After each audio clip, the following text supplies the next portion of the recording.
Hi guys, good morning. Bibili muna akong pataba para dun sa ampalaya nating 2 weeks old. Pangalawang pataba natin. Masaya dito sa amin lagi, araw-araw masaya. Maraming tao. Kasi traffic. Ginagawa yung kalsada. Hay.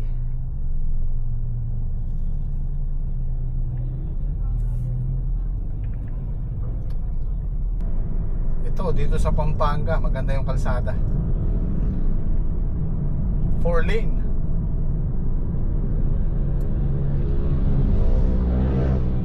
Gaganyan, maganda yung ano ng kalsada, bumaparurot yung mga single.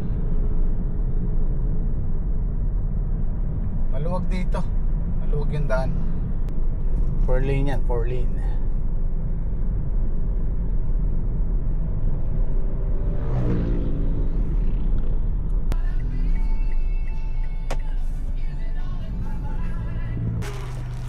Tama, pulong ay plus at 20 po kanina. 15 po yun eh, 5 pa.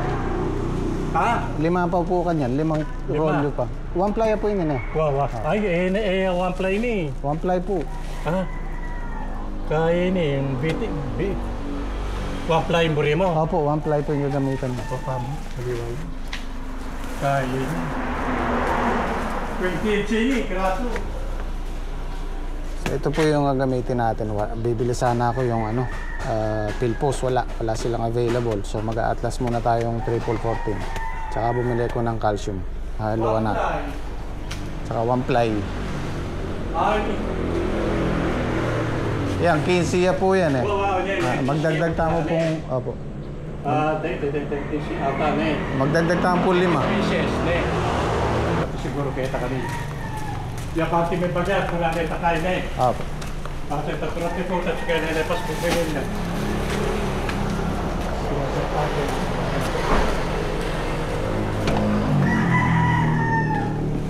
Ay.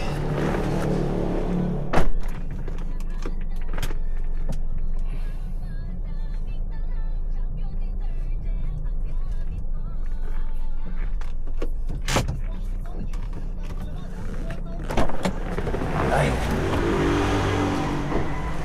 Sige.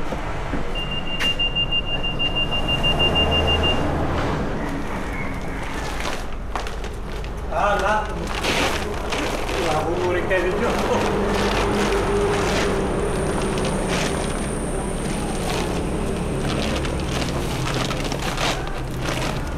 Yan lang. Meron pa? Yung ano? Yun, 5 pa. Opo, 5 po. Ang puwitang kulay blue.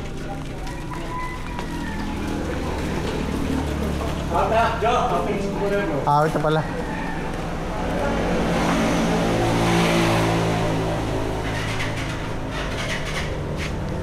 Magkano yan po yung kanara? Hey! Palaban na naman si Rettery.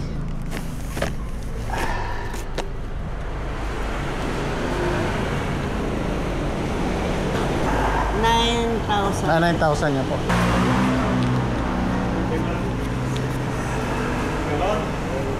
Ating ka pang 35 net. Opo.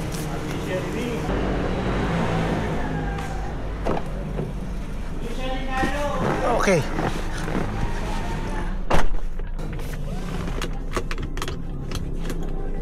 Yan. Go, bigat.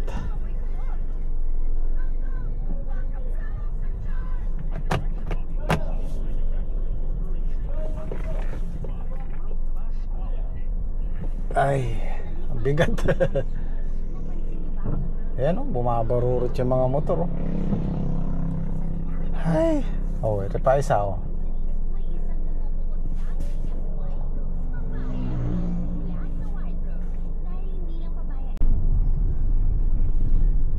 Ayan yung bata sa likod, naka e-bike. Paalala lang, maraming na-aksidente ngayon. Ayan, binusinahan ko siya kasi naglalaro siya sa daan. Ganun siya ng ganun sa daan. Siguro mga 10 years old o 11. Kaya pwede po natin turuan ng magmotor yung mga bata, pero wag nating hahayaang magmotor sa kalsada. Pwede sa bakod. Well, di naman motor yun, e-bike yun. Pero ganun pa rin, nasa kalsada pa rin siya. Kasi pagka bata, tinuruan mo ng ganyan, may tendency na may kasamang laro eh. Yung magmumotor sila na sa kalsada na may kasamang laro, napakadelikado. Kaya lang, siyempre, kuya. Kuya. Kuya, wag po.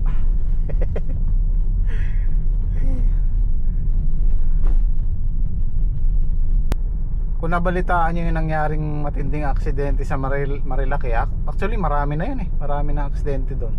Marami nang namatay doon. Yun talagang may kasamang paglalaro sa kalsada.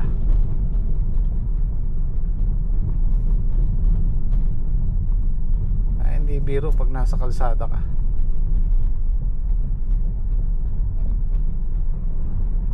Mas delikado sa 4 wheels, mas dobling delikado sa mga 2 wheels, sa mga motor, sa tricycle.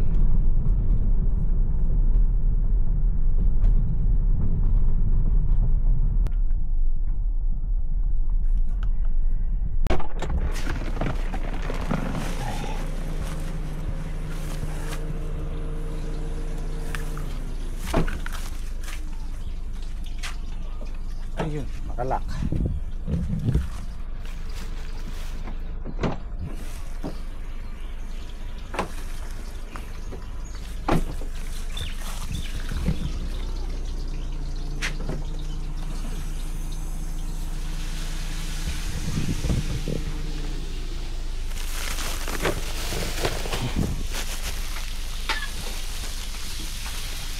Yung isa amin, hindi pa nagagamit. Ayun, sabay-sabay na yan.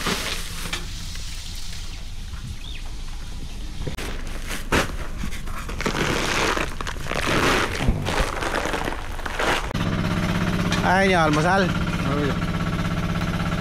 Anong luto yan? Sigang, adobo? Sigang. Chicken feet. Eh, tanghalian natin. Bangus. Yung sarsyado nga pala, no? Yung request ni Patrick. Yan, tuyo-tuyo na, oh.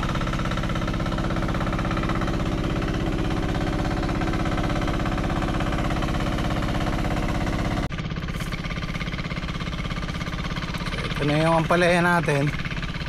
Kalaos na. Pero siguro makakaano pa tayo dito. Bukod bukas makakaisa pa tayo. Sisimot-simot. Maganda yung presyo ng ampalaya eh. Titingnan natin na medyo maliliit na sila kasi nga pang 12 pitas na natin bukas. Ay, pang 13 ba? O pang 12 hanggang 13 harvest pwede, pero yung 14 wala na yan. Ito, pitasin bukas to, tapos ito sa susunod yung mga ganito. Makaka 13 tayo. Mabilis silang naglaos. Usually nakakaano kami dyan eh, 16 harvest hanggang 17. Minsan umaabot ng 18, 19, 20. Kaya iba-iba rin eh. Siguro sa buto, sa panahon, marami pa tong ano kay Saldi. Kaya pa niya ng ano 400, 500 kilo siguro. Oh, marami pa dito eh, oh. Oh, di ba? Pero yung sa amin madalang na talaga. Oh. Dami pang daglag, oh. Yung kay Saldi pwede pang ano to eh, 3 eh. Baka makaka-14 pitas to eh. Tapos gagayak na natin to. Pagka yung in-order naming crafted Thalia, bali katapusan ng February, ay 28 lang pala yung February, baka 1 ng March o kaya 2. tatanim na lang tayo para meron pa tayong oras para ano, maglinis dito. Lilinisin natin yan. Pero ang gagawin namin, kasi ang grafted medyo maselan, lalo na yung dugtungan na yon, bawal mabasa yun, mababad sa tubig, nabubulok. Tapos medyo mahina siya sa init, syempre pag bata pang ganun. So ang gagawin namin, lilinisin namin tong gilid na to, itong poste na to, yung dingding. Tapos medyo magtitira tayo ng konti sa bubong sa taas para hindi sila masyadong exposed sa araw. Tapos habang lumalaki sila, tsaka natin lilinisin ng unti-unti para masikatan ng araw.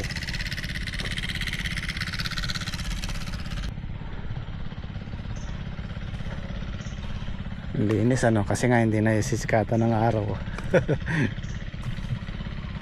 Diyan na rin po tayo magtatanim ng grafted. Liliis lang natin siguro. Yan, kung yan sa 2, 3, 4, magiging 2 lang yan. 2 grafted. Liliis lang natin doon sa butas ng ampalaya. May kita naman tayo dito. Hindi nga lang kagaya nung doon sa dati na tumama ng bunga, tumama ng presyo. Ito tumama tayo ng magandang presyo. Tinamaan namin presyo dito 80 hanggang 85 per kilo. Yung kay Saldi dati tumama lang ng 65 yun, 65 per kilo. Tapos nakakatonelada siya, kalahati lang nito, 4 na lata, nakaka 1,000. Pinakamarami namin napitas doon 1,300 kilos yung good. Ito naka 1,500 kilos naman to, pero malaking diferensya dahil nga sa buto. Kaya sumubok kami ng ibang variety. Ito yung sa amin, no? Madalang na, matigas na yung ano dito, 10 bundle, 100 kilo siguro. Kasi kung kaya naman yung hanggang 15 pitas, kaya lang puro segunda na, puro ganyan na, hindi na siya ganun kaganda. Puro ganyan na.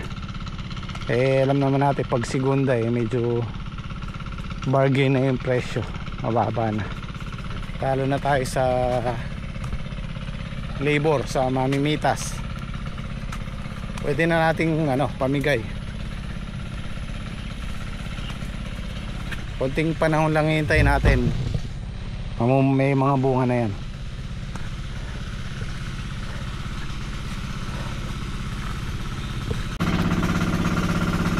Yun sarap. Chicken feet gang. Masal muna tayo. Tira.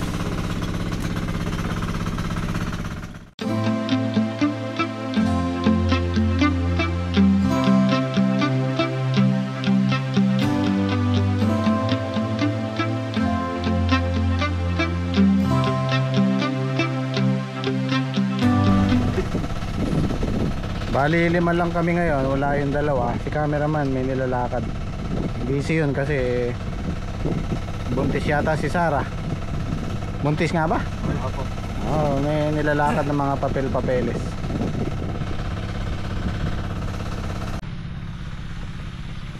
Ito, ibubuhos natin yung pangalawang pataba namin dito pagka medyo natuyo na. Siguro hanggang sa Sabado. Biyernes bukas, tama, Sabado, bago tayo mag day off. Pansinin nyo yung mga nakabilad sa araw. Ayan, ang gagandahan, tataba ng talbos, taba ng baging. Tapos marami siyang sanga versus dun sa nakasilong. Ayan, ulitin ko po. Ayan, matangkad siya pero medyo payat, tapos konti lang yung sanga. Tulad niya, mabibilang mo yung sanga, 3, 4. Pansinin natin to. Sa 2, 3, 4, 5, 6, 7, 8, 9, almost 10. Halos 10 na yung sanga niya. Ito, ayan, meron siyang 2 sanga.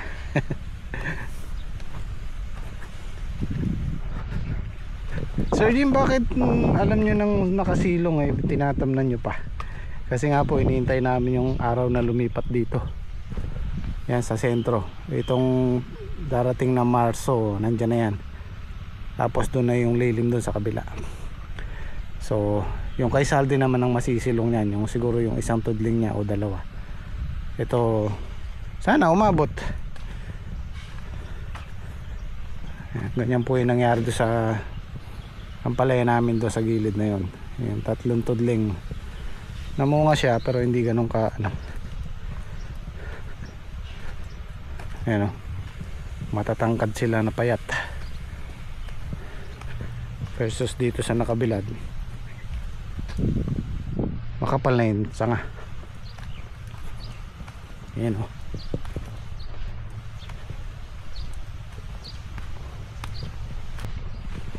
dito maganda yung salida nung nandito.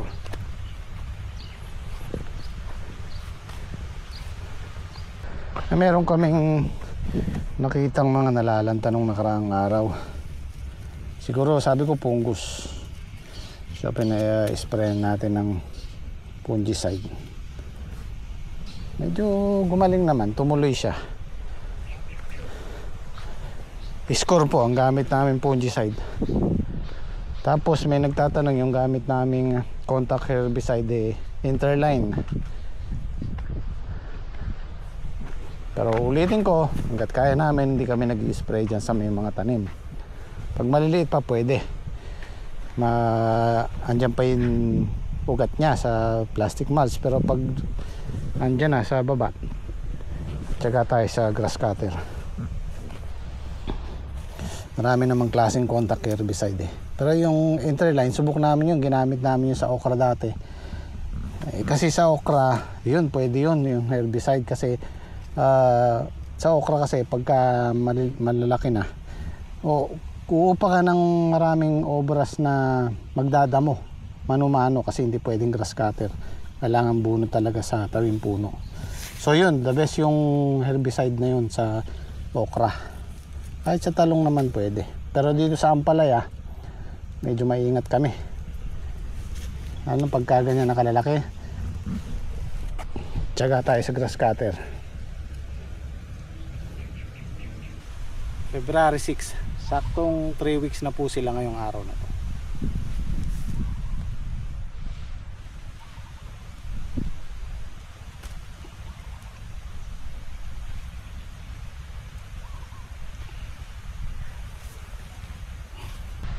Meron pa parating na harvester, baka magpapa-harvest na dito. Yan yung mapulang palay na yan. So kailangan natin mag-spray mamaya pagkatapos nila. Kasi yung maninira dyan nilipat dito sa atin. Ayan o, dami ng palay. 4 na hektarya yata yan.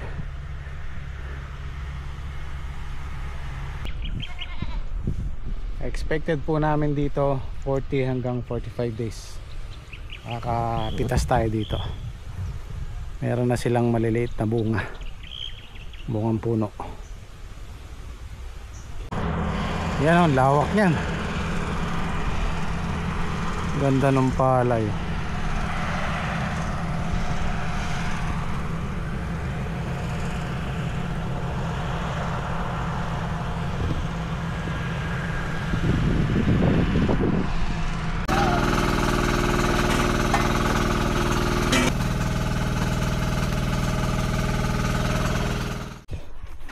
Yan tayo.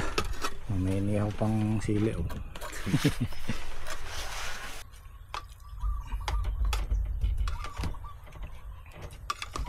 Matamis to niya. Sarap pare.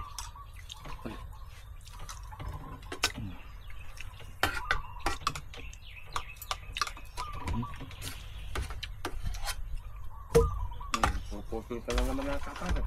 Kamatis na lang kinuha. Kamatis na lang. Nalay sa atin. Oh. Kapakin naman nila. Ano lang maliit. Panahon na naman ng mangga. Marso, Abril.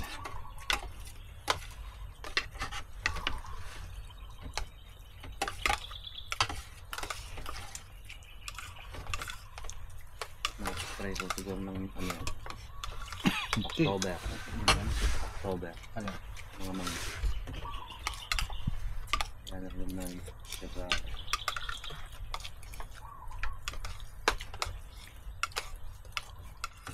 Bato sa ito yun.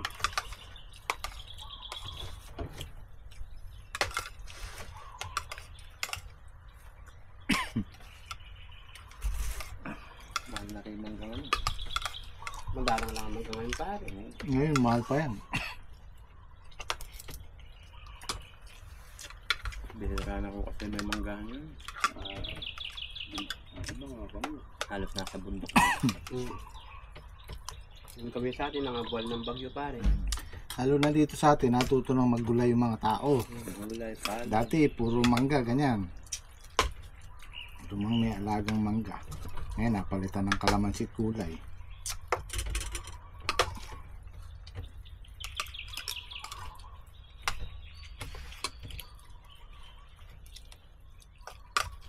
Wala man nagugulay sa atin nun. Puro palay. Mga Sorghum, mais. Yan, puro ganyan. Sorghum mais. Ngayon lang na yung gulay dito sa atin. Tabako. Gulay lang dati dito noon ay kamati. Tapos na yung nag-harvest dito ng hektaryang palay. Ayan, nag-i-spray si Patrick. Kailangan yan. Pag meron tayong katabing nag-harvest, kailangan mag-spray tayo sa mga tanim natin. Kasi maghahanap ng lilipatan yung mga maninira.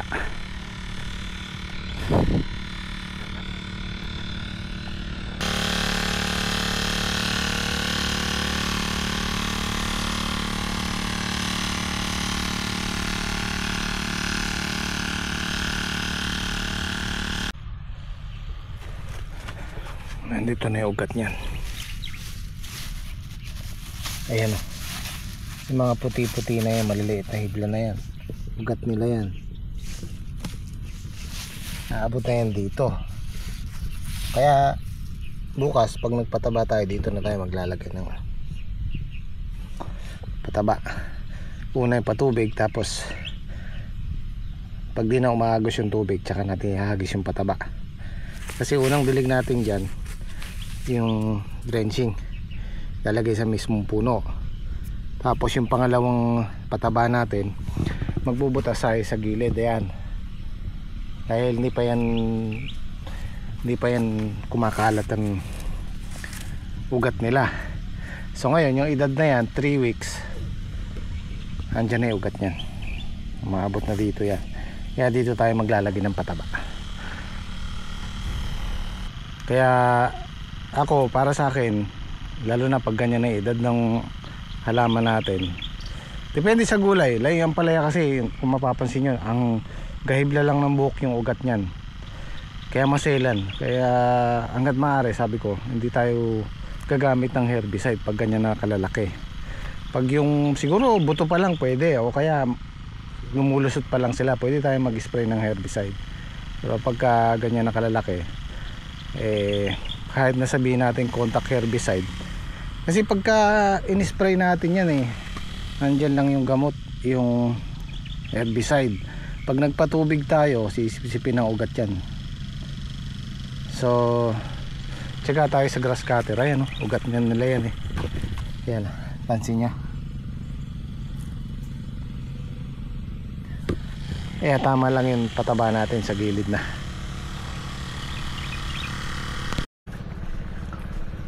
Kami na lang na harvest.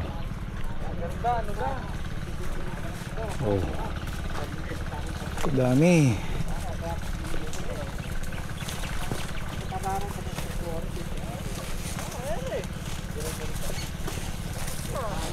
Nakakatagal pa na yun, may kukunin kami eh. Di 40. Mas nakakasilaw. 2, 4, 6, Ay, pare, naka-prepare. 60. Ano ba yung kulay pula? Yan lang, may gitna sandaang kaban yan. Kulay pula ba? Kulay silver, nasa Sara Parigate. Ay, hindi kasi kanyo.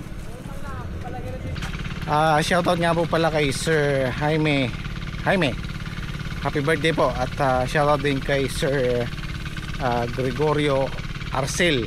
Yan, maraming salamat sa suporta. At hanggang dito na lang muna yung vlog natin. Kita-kita tayo bukas, malalaman natin kung huling pitas na nga ba o makakaisa pa o makakadalawa pa tayo. So abangan nyo po. Maraming salamat. Sorry, kami na ng palay.